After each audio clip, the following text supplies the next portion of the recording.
अक्षय कुमार और हर्ष सर की jolly LLB 3 movie theatre में रिलीज हो चुकी है और इस मूवी को देखने के बाद ऐसा लगा कि बिल्कुल भी डिसअपॉइंटमेंट हुई ही नहीं, क्योंकि जिस तरह से उनकी फ्रेंचाइजी है जॉली एलएलबी 1-2 में उन्होंने एक सोशल मुद्दे के ऊपर बात की थी और बहुत अच्छे से प्रेजेंट किया था। सेम मुझे वैसा ही लगा, बहुत अच्छे से उन्होंने उस मूवी को प्रेजेंट किया है। इस मूवी के अंदर इस मूवी की स्टोरी की बात की जाए ना, तो एक गरीब वर्सेस अमीर की चीज़ें या जो एक सबसे इम्पोर्टेंट टॉपिक ना इस देश के अंदर जो है ना, वो है हमारे किसान जो हमें धान्य उगा के देते हैं, जो हम अभी एक क्लिक करके स्विगी और जोमेटो से बहुत सारी चीज़ें मंगवाते हैं। आजकल के बच्चों को पता ही नहीं कि किसान कितनी मेहनत करके उस जो भी धान्य होता है ना उसको उगाते हैं और हमें देते हैं, तो वो बहुत बड़ी चीज़ होती है। और लेकिन उनके जो मसले हैं ना बहुत सारे, जो एक अमीर लोग और गरीब लोगों के बीच में लड़ाई है ना, बहुत बड़ी लड़ाई है, जो एक मूवी के जरिए उन्होंने दिखाने का ट्राई किया है। तो इस मूवी के अंदर यही एक बेसिक बेसिक एकदम बेस यही है कि किसान वर्सेस जो एक बहुत बड़ा अमीर बिजनेसमैन, तो वो सारी चीज़ इस मूवी के अंदर हमें देखने को मिल जाएगी। हमें फर्स्ट हाफ में तो बहुत अच्छा कॉमेडी वाला देखने को मिल जाएगा, अक्षय सर की कॉमेडी या हर्ष सर की कॉमेडी, तो ये सारी चीज़ें हमें फर्स्ट हाफ में देखने को मिल जाएगी। उन्होंने वो बिल्डअप किया है कि सेकेंड हाफ में बहुत ज़्यादा हम इमोशनल हो जाते हैं, और जिस तरह से उस टॉपिक को रखा था ना उस कोर्ट के सामने, तो वो बहुत ज़्यादा इमोशनल करने वाला मोमेंट था।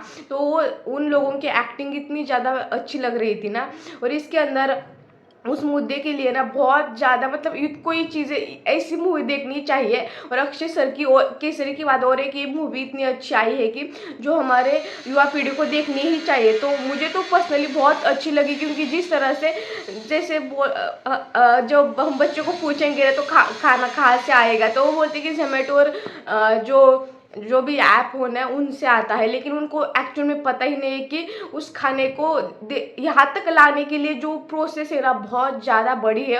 और सबसे इम्पोर्टेंट जो स्तंभ है ना हमारे देश का, जो किसान है, और किसान जो अपनी ज़मीन होती है, जो हमारी खेती होती है ना, वो एक पीढ़ी से दूसरी पीढ़ी तक जाने के लिए बहुत ज़्यादा वो सफ़र करती है, और वो अपनी खेती को अपनी माता मानते हैं। और जिस तरह से उन्होंने उस चीज़ को इतनी इमोशनली दिखाया गया है ना, वो सबको देखना चाहिए था। और मुझे पर्सनली बहुत ज़्यादा ये मूवी अच्छी लगी, क्योंकि उसका टॉपिक ही किसान के ऊपर है। तो बहुत अच्छा लगा कि किसान कितना ज़्यादा मजबूर हो सकता है कि मतलब अपना ही धान्य होता है, लेकिन वो अपने खुद के खाने के लिए भी नहीं होता, बाकी को सबको देश को देता है, लेकिन खुद की थाली में कुछ खाने को होता ही नहीं। तो ये बहुत बड़ा मुद्दा है जो इस मूवी के जरिए हमें देखने को मिल गया।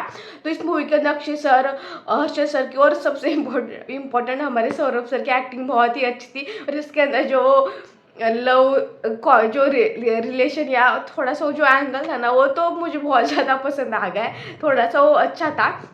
और वो बकरी वाला, तो आज इस मूवी के अंदर बहुत सी चीज़ें उन्होंने अच्छे से मुझे प्रेजेंटेबल लगी। और जिस तरह से विलन वाला रोल था ना बहुत अच्छा था। मतलब आप ना, मुझे ऐसा लगता है कि आप प्रिडिक्ट नहीं कर पाते कि सेकेंड हाफ में क्या होता है, क्योंकि आप एज अ कॉमेडी इस मूवी को देखने जाते हो, लेकिन कॉमेडी कम होती है, लेकिन उसके बाद एक सोशल इशू बहुत ज़्यादा होता है। तो ये मुझे बहुत अच्छा लगा, क्योंकि जिस तरह से बस कॉमेडी, इतनी वल्गर लेवल की कॉमेडी बहुत मूवी में होती है, इसमें भी एक दो पंच है, लेकिन उतना ज़्यादा है नहीं, आप फैमिली के साथ देख सकते हो। तो ये फैमिली फ्रेंडली मूवी है। मुझे लगता है कि सबसे ज़्यादा यूथ को इस मूवी को देखना बहुत ज़रूरी है। बहुत अच्छी मूवी है, लेकिन इसके बहुत कम लोग देखने को जाते हैं, क्योंकि देखो इतनी अच्छी मूवी आते हैं, लेकिन हम लोग बिल्कुल भी उसको देखने जाते ही नहीं। और बाकी जो इतने बड़े बड़े बजट वाली मूवी होती है, ये भी कोई कम नहीं है, लेकिन उसके अंदर ना सोशल इशू है, इसलिए आपको जाना चाहिए। स्पेशली वो किसान के बारे में हो तो बिल्कुल ही जाना चाहिए। तो ये मूवी आपको ज़रूर देखनी चाहिए। इसके अंदर कॉमेडी है फर्स्ट हाफ में, सेकेंड हाफ बहुत ज़्यादा इमोशनल करने वाला है। एक सोशल इशू है जो किसान के बारे में, जो आपको बहुत अच्छा लगेगा। और इसके अंदर और एक इंसान है जो अमृता रॉय, आपको उन्हें देख के बहुत अच्छा लगेगा। बहुत बहुत दिनों बाद उनका एक रोल मिला है, तो उनको और ज़्यादा दिखाना था, लेकिन बहुत कम रोल था उनकी हिस्से में, तो उनको भी देख के बहुत अच्छा लगता है। तो ओवरऑल मुझे बहुत अच्छा लगा। और सॉन्ग कुछ है नहीं बहुत इजी, बहुत बेसिक और बहुत नेचुरल मुझे ये मूवी लगी। कुछ वीएफएक्स इफेक्ट ज़्यादा कुछ है ही नहीं, तो बहुत अच्छा, आप बहुत इजीली कनेक्ट कर पाओगे उस चीज़ से।